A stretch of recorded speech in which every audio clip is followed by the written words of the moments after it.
too glad.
My name is Melanie Ribeiro from Philips Therapeutics Limited. Welcome again to another live session on a healthcare topic. Today we are live at the Oasis Speciality Hospital with Dr. Margaret Makanyengo, who is a consultant psychiatrist with several years' experience practicing in the field. We're here today to talk about mental health disorders. Dr. Makanyengo, we all know that October is World Mental Health Month, and this month we are commemorating World Mental Health Day, which was celebrated on the 10th of October. The theme of this year's World Mental Health Day is mental health in an unequal world. Would you like us to tell us something about this? Oh, Melanie, that is extremely important because we have an increase in mental disorders, mental illness worldwide, not just in Kenya. Right. And it's quite clear we don't have enough mental health professionals to take care of people. For example, in Kenya, we are less than 200 psychiatrists. We're about 150 psychiatrists or less. And yet we have a population of about, what, 47 million? About 47 million. And if you look at the statistics of 47 million, you have about 1 in 10 people who have some kind of mental disorder. That's so true. So not everybody is accessing mental health. And I think, correct me if I'm wrong, Dr. Ari, but with COVID, I think worldwide, and I'm sure Kenya is part of that as well, the prevalence of mental health disorders has actually gone up. I was reading a report from the World Health Organization, and they were actually mentioning that 1 out of every 4 patients in Kenya who seek medical services actually have a mental health condition. Oh, that's very true, and that is a patient who is attending the hospital. When you look at the inpatients, it's actually higher. It's about 40% of patients in any general hospital have a mental disorder.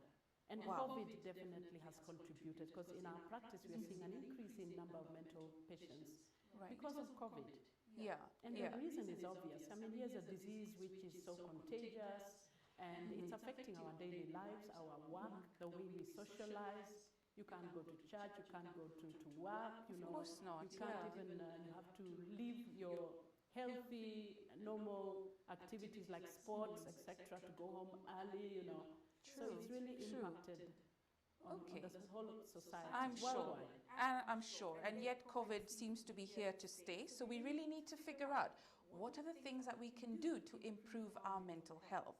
I think, Melanie, we really have to be creative at this time. You know, like look at alternative ways like engaging in physical exercise and reading and music and some other activities as well. Healthy coping activities. You know, we need to be creative because a lot of us, we have a lifestyle where if it's not the work, it's the bar, or it's, you know, and that's not a healthy activity. That's true. So give us some ideas. You mentioned exercise. Okay, exercise definitely has something in that when you exercise, your body secretes certain natural chemicals. We call them natural antidepressants. And you feel good. I think most people who are exercising, you'll find the day you go without exercising, you feel low, you feel dull. So, but when you exercise, you feel better. So I agree with you 100%. Yes. And then also diet, we have to eat well, and of course too much meat and stuff is not good for our health, but lots of vegetables, lentils, and balanced diet. And then socializing.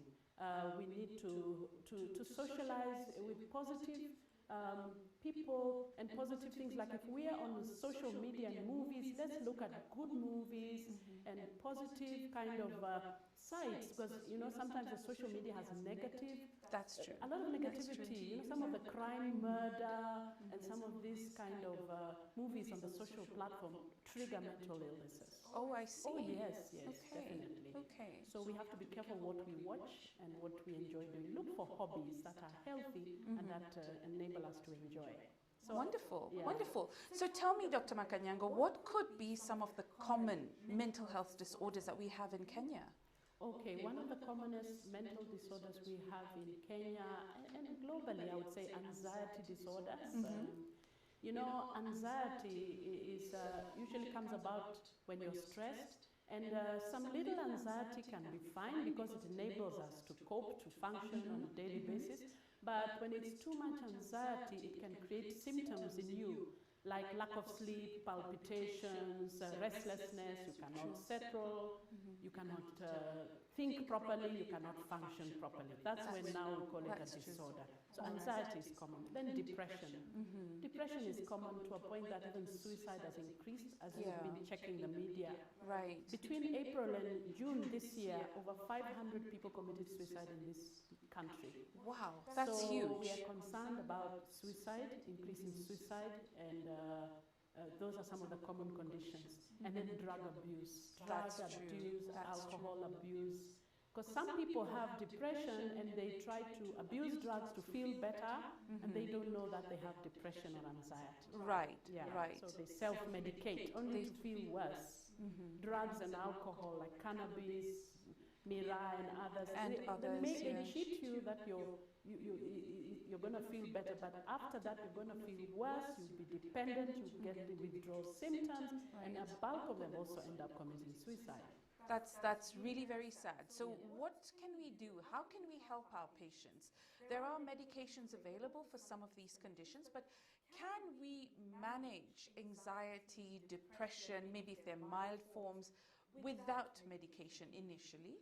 Is that possible? Yes, you can manage mental disorders without medication, especially support and love from your neighbors, your family. So we are all, as Kenyans, we're all our brother's keeper. We can participate by basically giving a listening ear and giving them support, encouraging somebody to talk. When you see them changing, they're withdrawn, they're anxious, they're not themselves, then get involved. Instead of laughing at them or talking about them, ask them what's happening, right? How are you feeling? So a listening ear, and then engage, encourage individual. Once you talk, you allow somebody to talk, they feel better. They feel better. That's so and then true. Just a love and support from the family. A lot of them bounce back. A lot of them bounce back and are able to cope. So all of us really can help patients or can help our brothers, our sisters, our friends who have issues with anxiety and depression. Just by being there for them, just by speaking to them, listening to them, I think, as you said, Dr. Makanyengo, could be a life or death situation. A patient who's very depressed or getting there, you can actually pull them back from the precipice as such, just by being there for them, talking to them and listening to them. That's true. That would really and help. Also be able to identify and refer, because obviously there are some cases we'll not be able to handle, so you need to refer them or take them to a nearby hospital, a counseling center, or a psychiatric hospital, or even a facility. There are many facilities with counselors and psychologists, perhaps, I think even here at Oasis Oasis Health Speciality, you do have specialists, isn't it? Oh, definitely. Here we do a whole range of, we have psychiatrists, we have psychologists, we also do occupational therapy, games therapy, music, spiritual therapy. I've seen a lot of guys running around playing basketball and Basically we just make our facility kind of be homely, so that you don't feel you're in a hospital. You feel you're in a home and you get all the support that you need. Nice, wonderful. Okay, now we talked about things you can do to help patients without medication. Perhaps you can tell us, are there medications to help these patients? Oh yes, we have very good medication. When the anxiety is too much, when the depression is too much to a point that you can't wake up, you can't go to work, you can't function, there's medication. Because the cause of these things is a chemical imbalance. Melanie, you're aware that we have billions of nerves in our brain. That's true. And the brain is a connection of many, many nerves, and they are transmitters that allow us to be the way we are. So if the transmitters are lower than normal, then you can get depression. So we have medication which actually correct these transmitters. Within 2 to 3 weeks, you find yourself. You're able to smile, laugh, go back to work. And then, so for some time, you may take it 3 months, 6 months. There's some who have to take for life, unfortunately, depending on their condition. But they're working well. They're effective. They're effective. They're functioning well. Fantastic.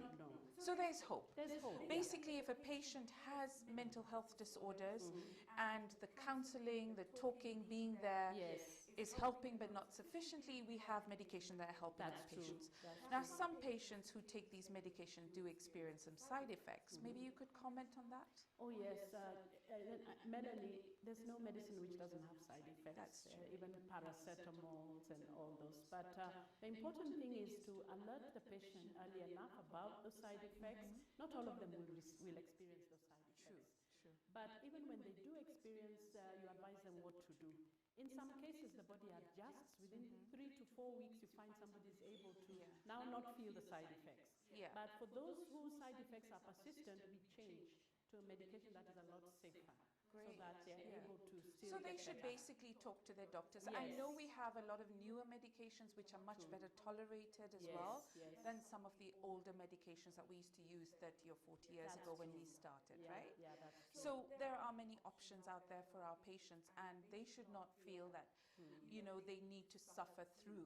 True. There are solutions. This is what we're trying to tell people out there. Great. So stress.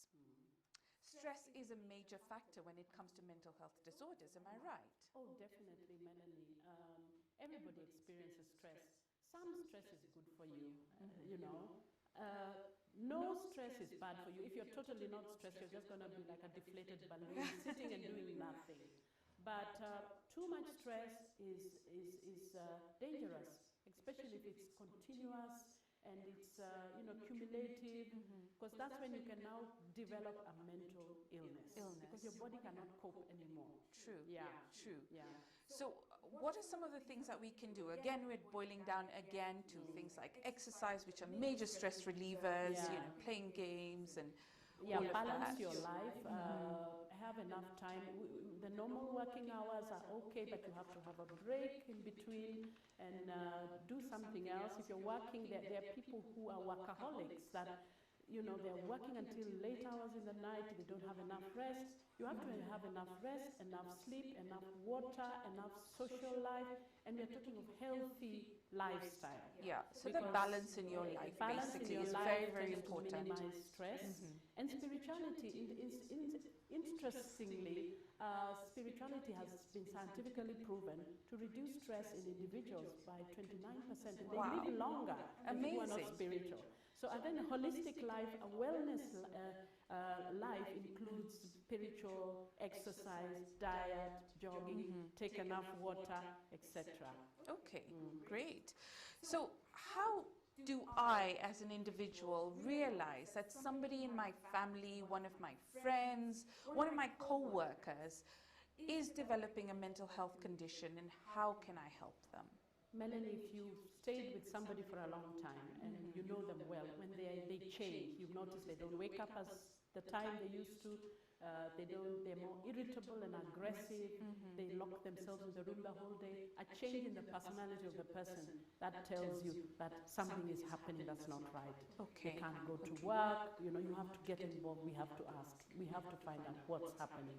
Because that could be an early sign that somebody is developing a mental And how do I then get this person to accept that they may have a problem and that they need to go and see a specialist? Yeah, this can be challenging. A number of patients usually are very receptive, and a majority of our patients, when the relatives mention that, they are willing and they come.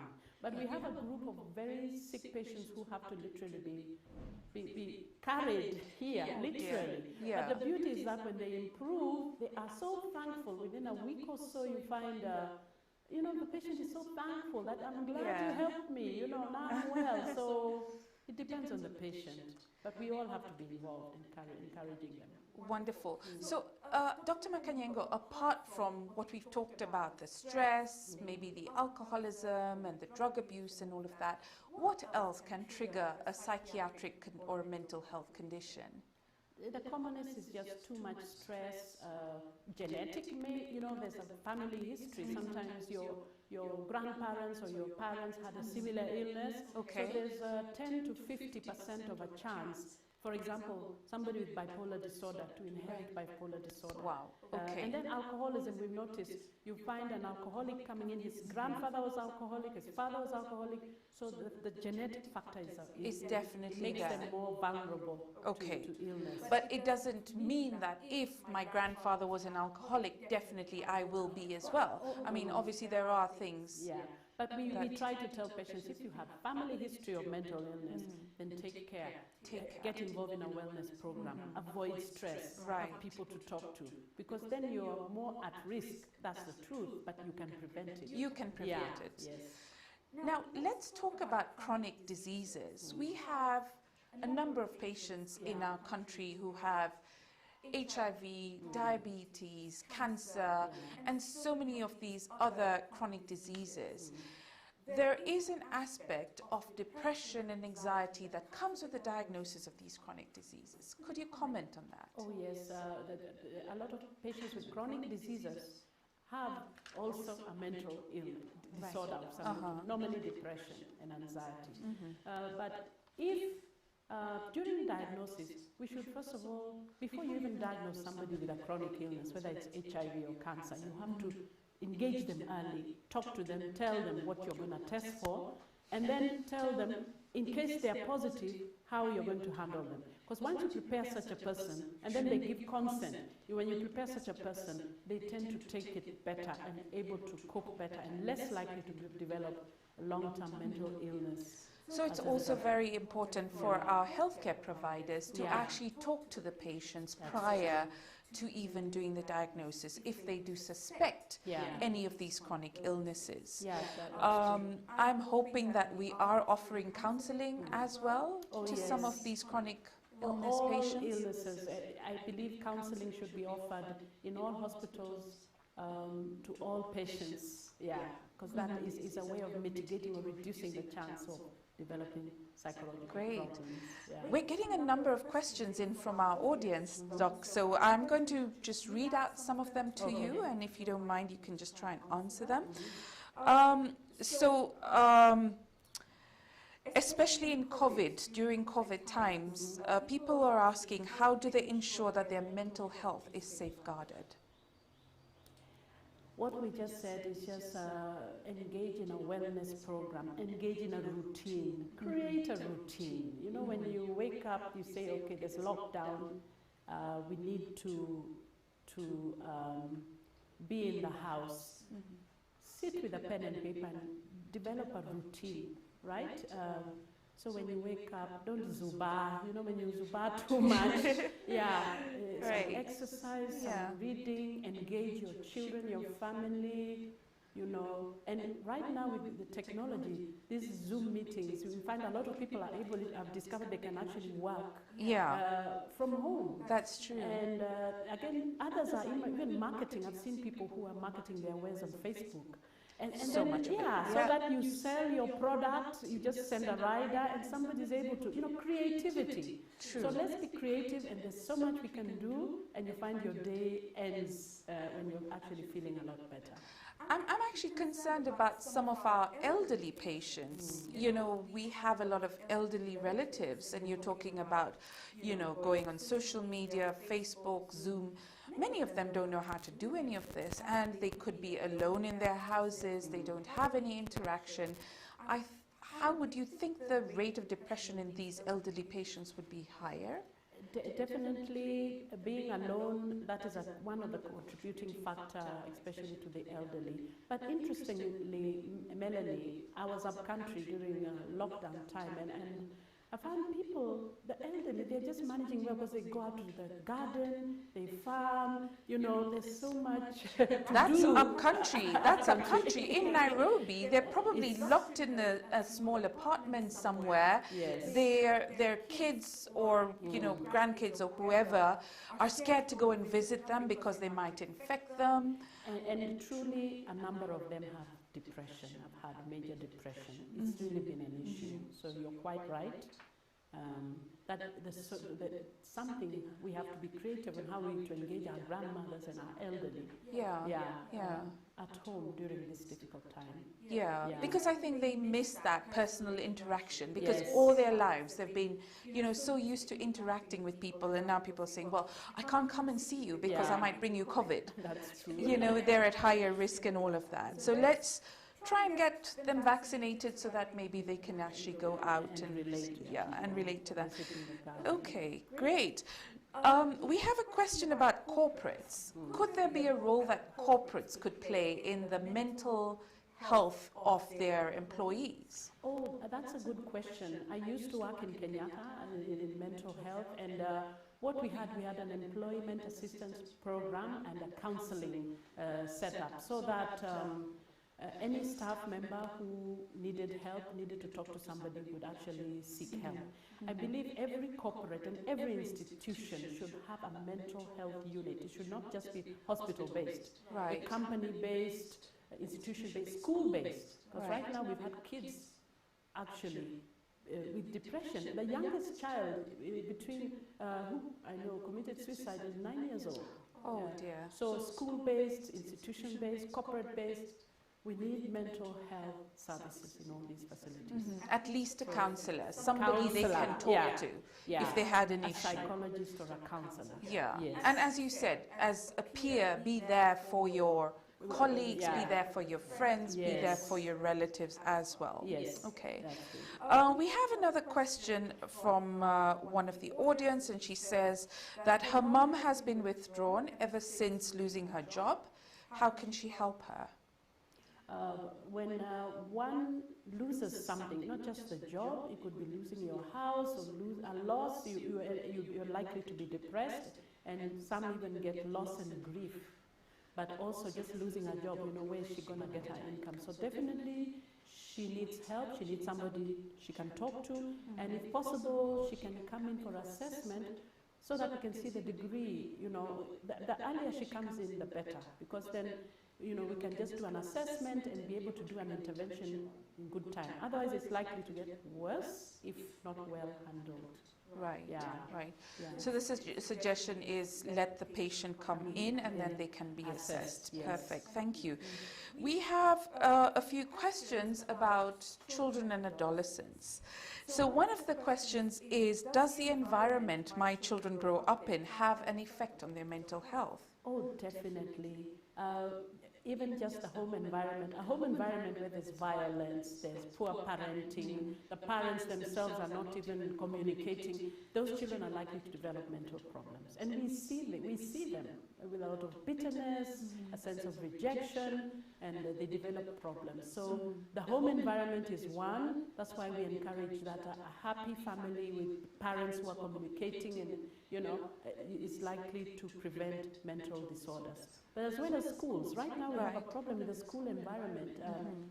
I appreciate the government in trying to get a good education system, but you see, if you look at the hours, children end up sleeping at 11 and waking up at 4 a.m., 3 a.m. to read. That environment is creating children who are having mental illnesses and are going to have problems. And I'm hoping that this is something that the government is going to address, The hours, somebody needs to have enough sleep, need to have a creative program. Especially for a child. A child, and time to break, time to play, time to exercise, and these are some of the... So again, it boils down to the balance between their work, between school, between family time.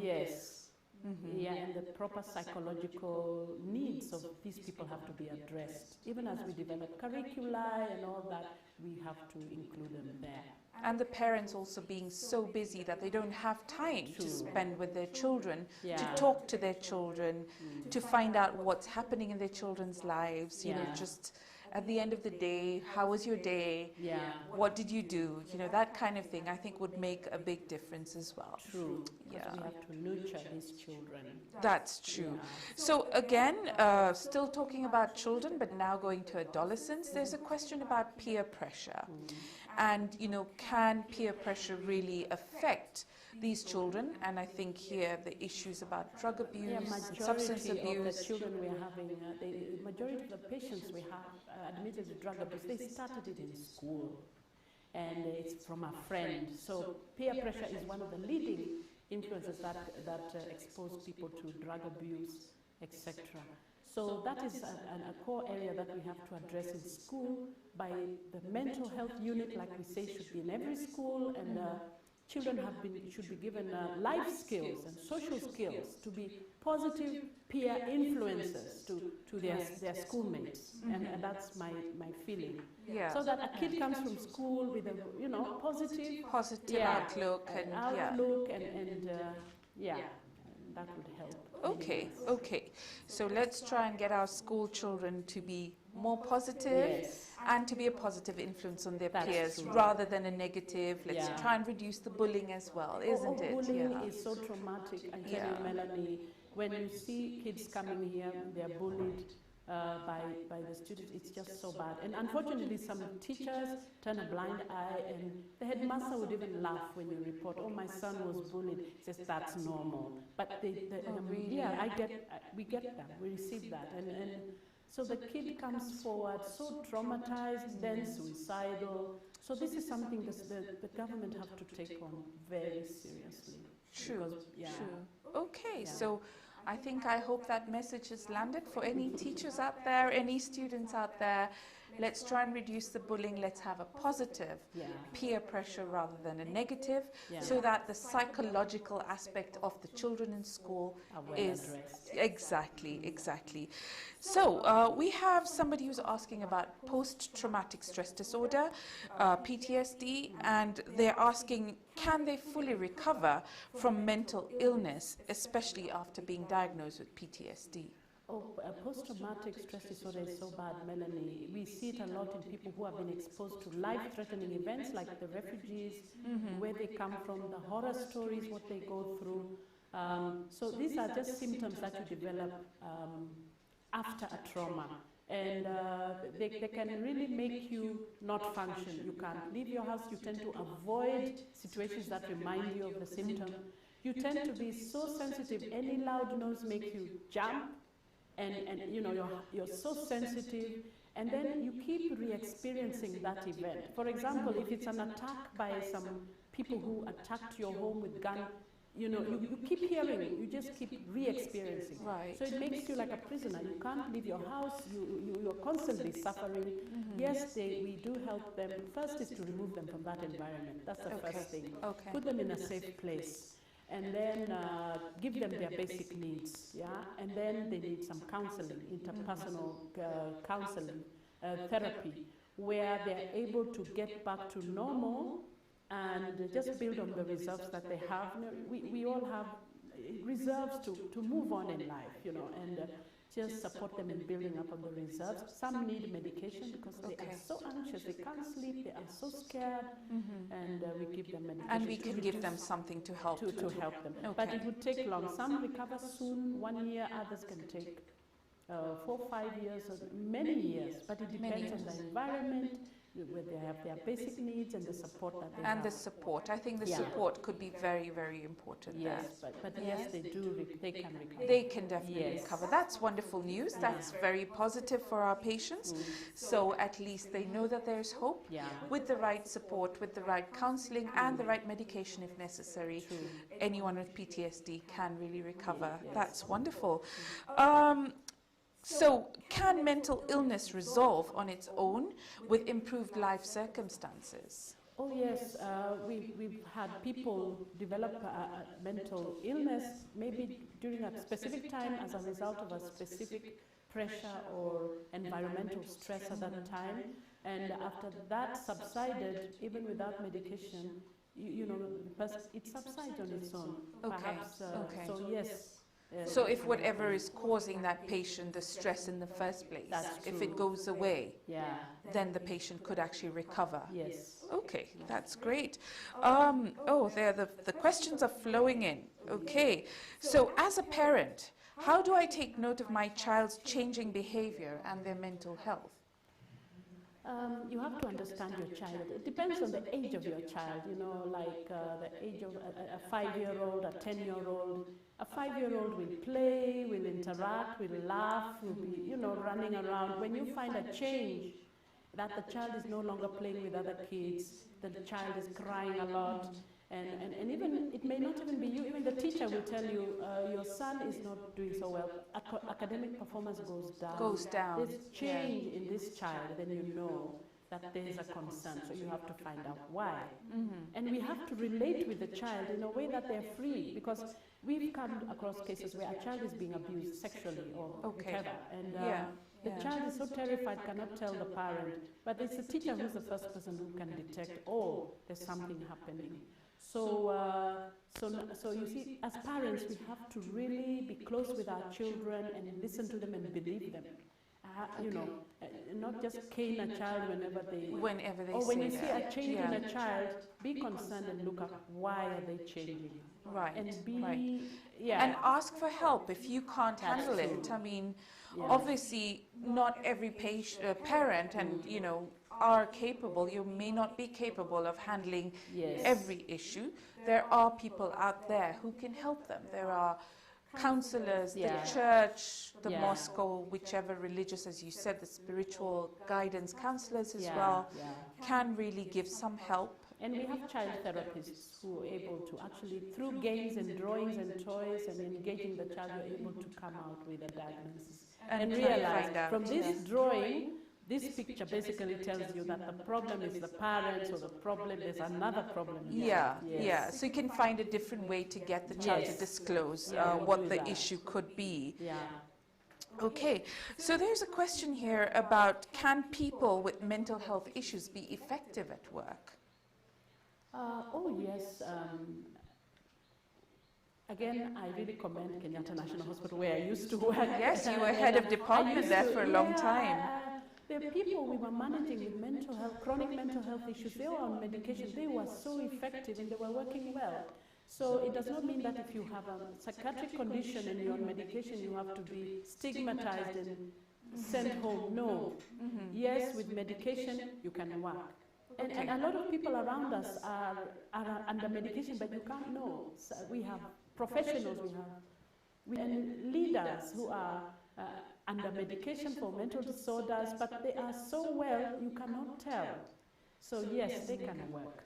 Okay, so coming a bit very close to home, Dr. Makanyango, there's a question about doctors and the increasing rate of suicide amongst doctors.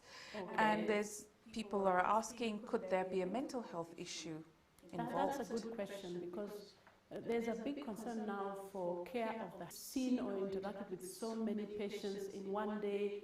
The kind of stories you get, some like, you know, some are very negative. You're likely to be influenced, because we are not stones. We are human beings. We have emotions.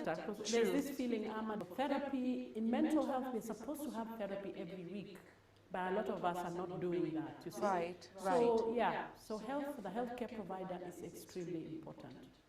Okay, so let's be there for our doctors as well. And the doctors also need to realize that they can get support as well. Okay, so there's a question here. Is it true that people with mental health illness have low intelligence? Oh no, that is not true. Or a weak character. There's two things here. People are asking, is it low intelligence or could it be a weak character? It cuts across the board. We have professionals, we have the engineers, doctors. Brilliant people who are, Anybody can get mental illness. It's not about intelligence. It's a transmitter, that imbalance, and it depends on the genetics. It depends on, we have different resilience. You see, what I can stand when I'm stressed is maybe different from what somebody else can stand. So we have different personalities and resilience. It's not true about intelligence. What was the other question? The character. Could it be a weak character? Personalities, defining what is weak is tricky. What may be weak in an individual may be strong in another situation in a different person. So I will not label them as weak. But we have different strengths, we have different weaknesses. And everybody has a weakness and everybody has a strength. So I would just say our different personalities, our resilience to stress is different. And maybe we just now need to enjoy and embrace healthy coping mechanisms to help us know how to deal with stress better. Okay. Yeah, so we can all be able. Yeah. So there's a concern here from a parent who says that their son is eating a lot of late and has added 2 kilograms in the span of 2 months. Is this a behavior they should be concerned with? Okay, there's an age where boys eat, and you know, like high school, I know many from Form 1, Form 2, they eat, could finish a loaf of bread. And so maybe it depends on the age of that young man. Is he in the age where he's growing? Because you've seen a young man, you see him today, a few months later he's taller than you. And you just so it could depend on the age and the needs of the body. But could there perhaps be a mental health disorder? Yes, like in some people when they're depressed, they eat a lot, because that is their solace for comfort, you know. True. They eat a lot, others will not eat at all. So it could be of concern? I think it's for concern, but also we should understand what, you know, we have to understand. Is it within the normal eating a lot, or is it an abnormal factor? Okay, great. So there is a concern here about reproductive health and depression, particularly for couples. I know many cases of couples who are trying to conceive, you know, infertility causes a lot of depression as well, and then the depression can also impact on the fertility. So, reproductive health and mental health is a wide topic, touching not only on infertility, but even on normal sexual interaction for married couples. It's a problem, and it's definitely an issue, especially infertility. But we have medical professionals, gynecologists, experts who will be able to do thorough investigation and be able to help where possible to restore that fertility. And people get children. But your peace of mind is very important when you're trying to get children. You know, when you're stressed, you're likely, And then relationship with your spouse. Relationship with your spouse has to be very... you know, because some people are living in homes, Melanie, they don't talk, they're sleeping in different rooms. I mean, how do you expect to have a normal fertility or, you know, reproductive health relationship, you know? True. So it depends on relation, all those factors. So communication perhaps during marriage, during relationships? Could that be important in reducing maybe the chances of getting depressed? Loving, you know, there are people who, I don't know how, maybe they were raised, they don't know how to be loving, you know. For you, love is shouting and being, you know, you need to learn how to be. They say tender loving care, and that tender loving care is what attracts your opposite spouse. And then communicate on issues. If it's financial issues, then communicate and work towards supporting each other. Because sometimes issues bring infertility, bring lack of communication. So talking about communication, so we've heard, and there's been a lot of this in the media, that men have an issue with communication, and therefore even the rates of suicide are higher. Can you comment on that? Okay. In general, men have had a higher, women tend to get more depression than men. That's true. But I assume that maybe because women cope better, we are in chamas, you go to church more, you share with your friend, as compared to a man who feels it's a sign of weakness to talk about their issues. Yeah, that could be a factor because you are ventilating. And we encourage men to be able to have an opportunity to also talk to somebody, and then it depends on that society. Expectations of a man, you know, sometimes it's wrong, you know, but you find it affects... that like a man cannot cry, you cannot... But they are affected. Our men are also very much affected. Our men are also abused by women. And it may not be physical abuse, it can be psychological abuse. Right. So, but then who do they go to? Where do they turn to? And we are encouraging them to reach out, and we will help them. Great. Yeah. Is that what you'd like to tell the men, or do you have any other message for the men out there who, you know, have a higher tendency to maybe suicide or? Yeah, there's some help. Reach out to people, even in confidence, even through online sessions, but reach out to somebody. Okay, even if that's a so friend, and then the negative coping strategy of drinking is never a solution. It actually, you get worse. You spiral into a worse situation. right. Yeah, so we are there, and we will be able to assist them. Yes. So tell me, are there any support groups for mental health patients or people who, you know, if they don't have anyone to talk to, who do they reach out to? Yes, I'm not aware of how many, but that's an idea, Melody. That Let's say here at Oasis, we are do running you mental have? health support groups every Fridays, every Mondays we run addiction support group. On Thursdays we also run some spiritual therapy support groups, and then Fridays psychological support groups. Right. And we are open to even having a support group for the general public, for people who need to just come in once a month, and we are open to have that, because it Okay, helps. 'Cause so you if learn from anybody needs to join a support group, they can just then they reach can out reach out and to us. okay. Yeah. So there are some questions here about the stigma associated with mental health.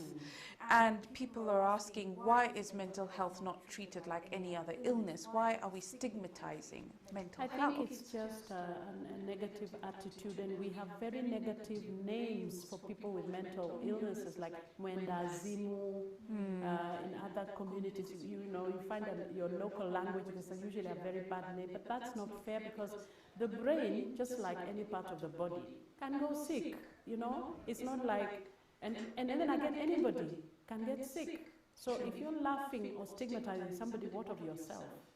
You know? So we have to be our brother's keeper, accept them, embrace them, and then that you have a better society. Okay, we're almost towards the end, Dr. Makanyango. So there's a question about what role can the media play in highlighting mental health issues? I believe the media has done a wonderful job in this month. I've seen a lot of coverage on mental health, but may it not just be done during the World Mental Health Month? Could it be just a continuous basis that we cover, we sensitize the public on mental health issues and how to avoid mental illnesses, etc. But I really commend them for what they have done so far. And we hope that they will continue to talk about mental health issue and stop stigmatizing mental health issues as well. Yeah. So we've been asked, how do we stop the vicious cycle of mental health from propagating in the society? There are a lot of issues that could be contributing, like, for example, lack of jobs, economic challenges, issue. So primarily is perhaps if we have to look at creation of employment. Okay. Yeah, when people can have something to do, employment issues, and also good role modeling. Yeah. So that parents and teachers, the whole society is involved, because everybody plays a role to play. Everyone has a role to play in the kind of situation that we have. Okay. And the government is trying, but we need all sectors to be involved. Yeah. Okay. In sensitizing. Maybe I can ask you for your parting shot. Is there any last words that you would like to just say?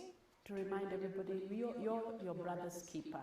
And you need to know, you have to be there for your friend or your relative, and it's good to know that at least just giving a listening ear and just try to ask, you know, or try to monitor if there are any changes in your family, yeah, or any relative, any changes that could be an early sign of mental health.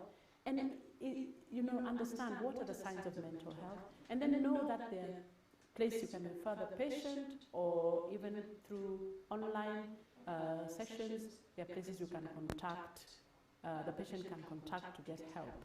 So we have to be involved and by caring and concern about our brothers and sisters and families. Okay, Yeah. maybe you'd like to say one or two words on what services Oasis Speciality Hospital offers for mental health patients? Okay, Oasis Health Specialty Hospital is now our 4th year. It's a facility which is kind of homely. We provide inpatient and outpatient services.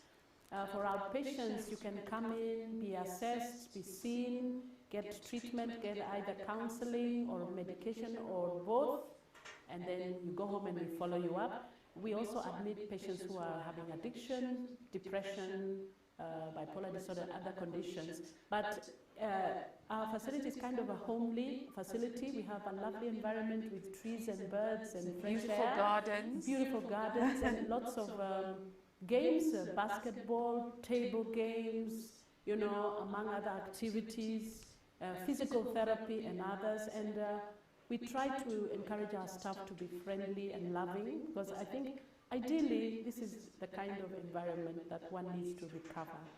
But we also work with other partners and other institutions to ensure that our patients get the best. All right. Thank you so much, Dr. Margaret Makanyango, a consultant psychiatrist at the Oasis Health Specialty.